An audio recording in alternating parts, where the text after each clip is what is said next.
푹 자고 아침에 일어나도 항상 피곤하신가요? 계속 병원을 다녀도 해결되지 않는 문제가 있진 않으신가요? 15년간의 임상과 경험을 바탕으로 한 기능의학 치료로 여러분을 병원에서 탈출시켜 드리겠습니다. 닥터 진호의 병원 탈출, 지금 시작합니다. 본 방송에 나오는 의학적 견해는 일반적인 상식과 다를 수 있습니다. 안녕하세요. 오베시티 코드 읽어준 남자 물리치료사이자 트레이너 박무키입니다. 저탄수화물 식단, 의학 커뮤니티를 어리둥절하게 만들다. 새로운 경쟁자가 전통적인 식단 지식에 도전하자 빈정거림의 캠페인들이 시작되었다. 그럼에도 불구하고 새로운 저탄수화물 식단과 이전의 기준을 비교하는 연구들이 2000년대 중반에 등장하기 시작했다. 연구의 결과들은 많은 사람들에게 충격을 줄 것이다. 나도 충격을 받았었다. 2003년에 뉴 잉글랜드 저널 오브 메디신에 게재된 첫 번째 연구는 단기적인 기간의 경우 애킨스 식단이 체중 감량 정도가 더 높았다는 사실을 보여주었다. 2007년 저널 오브 더 아메리칸 메디컬 어소시에이션은 더 세심한 연구를 게재하였다. 4가지의 유명한 다이어트 계획은 1대1로 비교되었다. 가장 명백한 승자는 애킨스 식단이었다. 다른 3가지 식단들의 체중 감량 정도는 비슷했다. 하지만 애킨스를 오니시와 비교하였을 때 체중 감량의 경우만에서 우세했던 것이 아니라 전반적인 신진대사 결과도 우세하게 나타났다. 혈압, 콜레스테롤, 혈당 수치는 모두 애킨스 식단에서 더 좋은 결과를 나타냈다. 2008년의 다이렉트 연구는 애킨스 식단의 단기적인 체중 감량 결과의 우세함을 다시 한번 증명했다. 이 연구는 이스라엘에서 진행되었으며 지중해식 저지방 식단과 애킨스 식단을 비교하였다. 지중해식 식단이 지방 감량 애킨스 식단에 대항해 보았지만 저지방 AHA 기준은 굴욕을 당했다. 더 중요한 점은 애킨스 식단과 지중해식 식단의 신진대사적인 이익이 확실하게 드러났다는 것이다. 애킨스 식단은 평균 혈당 수치를 0.9% 줄였다. 이는 다른 식단들에 비해 훨씬 더 우세한 결과였으며 대부분의 약물과 비슷한 결과이다. 6개월의 범위에서 고단백질, 저혈당 식단은 저지방 식단보다 감량된 체중을 더 잘 유지시키는 결과를 보였다. 그 이유 중 하나는 각자 다른 체중 감량 식단은 총 에너지 소비량에 각자 다른 변화를 가져온다는 것이다. 하버드의 닥터 데이비드 루드위드는 저지방 식단이 신체의 신진대사를 느리게 만들었다는 것을 발견하였다. 신진대사를 유지할 수 있는 가장 최적의 식단은 무엇일까? 바로 초저탄수화물 식단이다. 이 식단은 입맛을 줄이기도 한다. 닥터 G 보드는 2005년에 애널 오브 인터널 메디신에서 탄수화물 섭취량을 줄이자 환자들은 그의 하루 섭취량을 자발적으로 1000칼로리로 줄였다. 인슐린 수치는 하락하였고 인슐린 민감도는 정상으로 돌아왔다. 정제된 탄수화물을 섭취하는 것이 음식 중독을 유발하는 것일 수도 있다. 자연적인 포만감 신호들은 과식을 억제하는 것에 아주 강력한 호르몬들이다.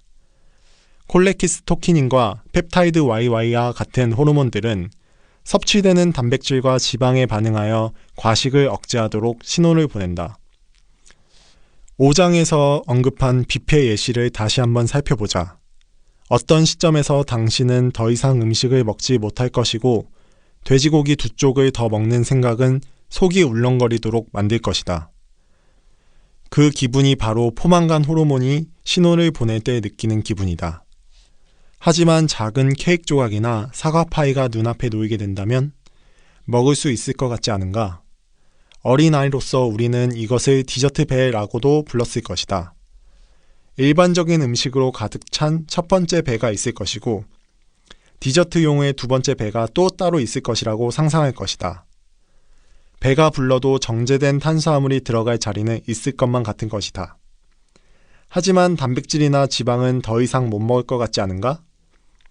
정제되고 가공된 음식들은 포만감 호르몬을 자극하지 않기 때문에 우리는 배가 불러도 케이크나 빵을 먹는다. 사람들이 중독되었다고 말하는 음식들을 생각해보자. 파스타, 빵, 쿠키, 초콜릿, 과자. 공통점이 보이지 않는가?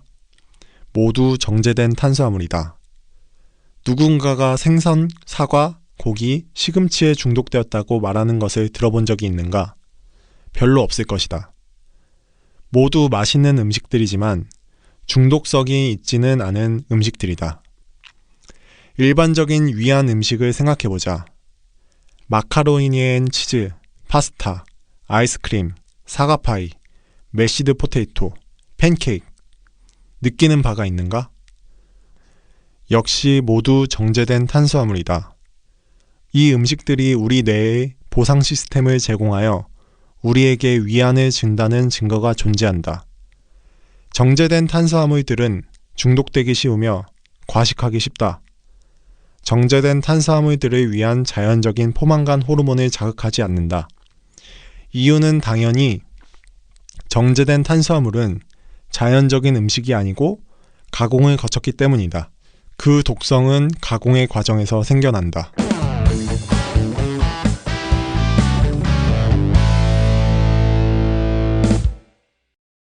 애킨스의 몰락.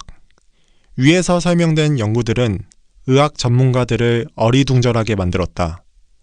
각각의 전문가들은 애킨스 식단을 망치기 위한 목적을 가졌지만 대신 애킨스 식단의 왕관을 씌워줬다. 하나씩 저탄수화물 움직임에 대한 걱정들이 잠잠해지기 시작했다. 새로운 식단 혁명이 진행되고 있었다. 하지만 문제가 곧 일어났다. 애킨스 식단의 장기적인 연구들이 예상했던 이익들을 증명하는 것에 실패하게 되었다. 템플 유니버시티의 닥터 게리 포스터는 저지방 식단과 애킨스 식단 집단 모두가 체중 감량에 성공하였다가 거의 비슷한 속도로 다시 체중이 증가했다는 2년 연구 결과를 발표했다.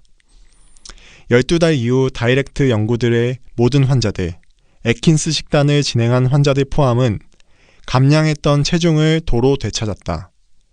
모든 식단 연구들의 시스템적인 리뷰는 저탄수화물 접근 방식으로 얻은 이익들의 1년 후 다 증발해 버렸다는 것을 보여주었다. 애킨스 접근 방식의 가장 주된 예상 이익 중 하나는 실행하기 더 쉽다는 것이었다. 칼로리를 셀 필요가 없기 때문이다. 하지만 애킨스의 엄격한 음식 제한 방식은 기존의 칼로리를 세는 식단보다 더 쉽지만은 않았다. 실행성은 두 집단 모두 낮은 편이었다. 40% 이상의 환자들이 1년 내로 식단을 중단하였다. 지금 생각해보면 이 결과는 예상이 가능했을 것이다. 애킨스 식단은 케이크, 쿠키, 아이스크림 등의 디저트의 섭취를 엄격히 제한하였다. 이 음식들은 아주 명백하게 살찌는 음식들이다. 우리는 이 음식들이 욕구를 충족시켜주기 때문에 먹는다. 음식은 기념이다. 우리 역사 속에서 잔치는 기념에 빠질 수 없는 요소이다. 기원전 2015년이든 기원 후 2015년이든 이는 사실이다. 생일, 결혼식, 명절에 우리는 무엇을 먹을까? 케이크, 아이스크림, 파이이다. 왜? 우리는 욕구를 충족시키고 싶어 하기 때문이다. 애킨스 식단은 이 간단한 사실을 용납하지 않기 때문에 실패로 이어진다. 애킨스 식단은 유지하기 어렵다고 많은 사람들이 인정해왔다. 수만 명의 사람들이 애킨스 식단을 중단하였으며 새로운 식단 혁명은 또 다른 식단 유행으로 여겨져서 사라지게 되었다. 애킨스 뉴트리셔널 회사는 고객 수의 감소로 파산하게 되었다. 감량된 체중은 유지되기 어려웠다. 하지만 왜? 무슨 일이 일어난 것일까? 저탄수화물 접근 방식의 기초 법칙은 식이탄수화물이 혈당을 가장 많이 올린다는 것이다. 높은 혈당은 높은 인슐린으로 이어진다. 높은 인슐린 수치는 비만의 주된 요소이다. 이러한 사실들은 타당하게 들린다. 무엇이 문제인 것일까?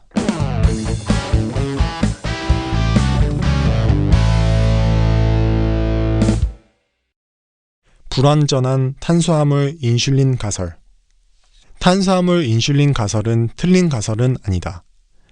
탄수화물이 풍부한 음식들은 다른 다량 영양소들에 비해서 인슐린 수치를 더 많이 높이는 것은 사실이다.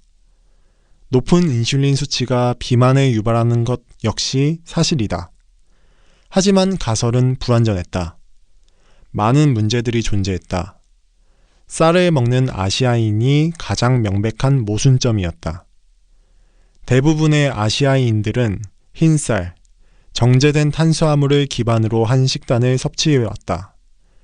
그럼에도 불구하고 최근 이전까지도 비만은 아시아 인구에서 큰 문제가 아니었다. 인터맵은 미국, 영국, 중국, 일본의 식단을 세세히 비교하였다. 이 연구는 1990년대 후반 아시아 식단이 서구화되기 이전에 진행되었다. 인터맵 연구는 중국과 일본의 탄수화물 섭취량은 높았으나 설탕 섭취량은 미국과 영국이 더 높았다는 것을 발견하였다. 중국의 총 탄수화물 섭취 퍼센트는 다른 국가들을 훨씬 뛰어넘었다. 하지만 중국의 설탕 섭취량은 다른 국가들에 비해 현저하게 낮았다. 일본의 탄수화물 섭취량은 미국과 영국과 비슷했지만 설탕 섭취량은 훨씬 더 낮았다. 높은 탄수화물 섭취량에도 불구하고 중국과 일본의 비만율은 최근 전까지는 아주 낮게 유지되어 왔다. 탄수화물 인슐린 가설은 틀리진 않았지만 문제가 존재했다. 총 탄수화물 섭취량은 모든 것을 말해주지 않았다. 다른 정제된 탄수화물보다 설탕이 가장 비만에 큰 영향을 미치는 것으로 보였다. 실제로 탄수화물 섭취량이 좁은 원시 사회들의 비만율은 아주 낮다. 1989년에 닥터 스테판 리드버그는 파푸아 뉴기니 군도의 트로브리안드 섬 키타바 원주민들을 연구하였다. 세계에서 얼마 남지 않은 전통적인 식단을 가진 곳이다. 탄수화물 함량이 높은 채소, 감자, 고구마, 타로, 카사바들은 그들 식단의 기본이었다. 탄수화물로부터 약 69%의 칼로리를 얻었으며 가공된 서구식 음식으로부터는 약 1% 미만의 칼로리를 얻었다. 탄수화물 섭취가 높았음에도 불구하고 키타바 원주민들의 인슐린 수치는 아주 낮은 편이었다. 비만의 경우는 아예 없었다. 키타바 원주민들과 스웨덴 인구를 비교하면서 닥터 스테판은 키타바 원주민들의 높은 탄수화물 섭취에도 불구하고 그들의 인슐린 수치는 스웨덴인들의 5번째 백분위 수 이하인 것을 발견했다. 키타바 원주민들의 평균 인슐린 수치는 스웨덴인들보다 95% 더 낮았다. 젊은 키타바 원주민들의 BMI는 평균이었으며 나이가 들수록 수치는 하락하였다. 높은 운동량이 인슐린 수치를 떨어뜨린 원인일 가능성을 고려해 보였지만 높은 운동량이 원인이 아닌 것으로 드러났다. 유사하게 일본 오키나와의 주민들은 정제되지 않은 탄수화물을 85%로 섭취한다. 주된 식량은 고구마이다. 초록 채소를 3배 더 많이 섭취하지만 주변 일본 도시들의 설탕 섭취량의 25%만을 섭취한다. 탄수화물 섭취량이 높음에도 불구하고 비만의 경우는 없으며 평균 BMI는 20.4밖에 되지 않는다. 이들은 장수하는 것으로 유명하기도 한다. 명백하게 탄수화물 인슐린 가설은 불완전한 가설이다. 이로 인해 많은 사람들은 가설을 보수하려 하지 않은 채 버려버렸다. 쌀을 섭취하는 것과 밀을 섭취하는 것에는 중요한 차이가 있다는 가능성이 있다. 아시아인들은 쌀로 탄수화물을 섭취하지만 서구인들은 정제된 밀과 옥수수 제품으로 탄수화물을 섭취한다.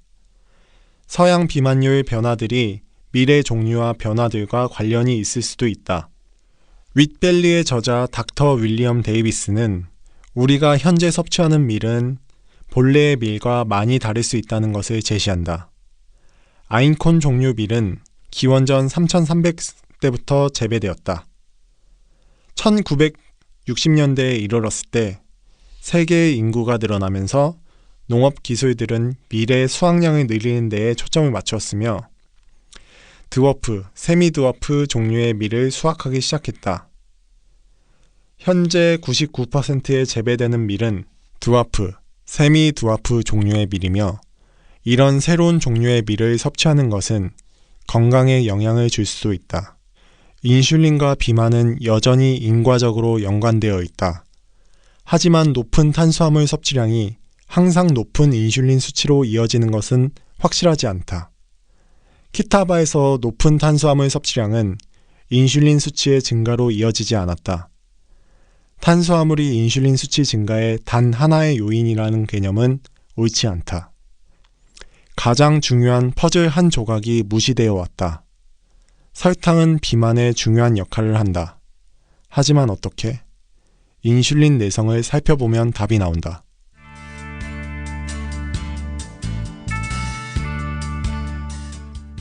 오늘 책 읽어주기는 여기까지입니다. 나머지 내용들은 다음 시간에 이어지겠습니다. 수고 많으셨습니다.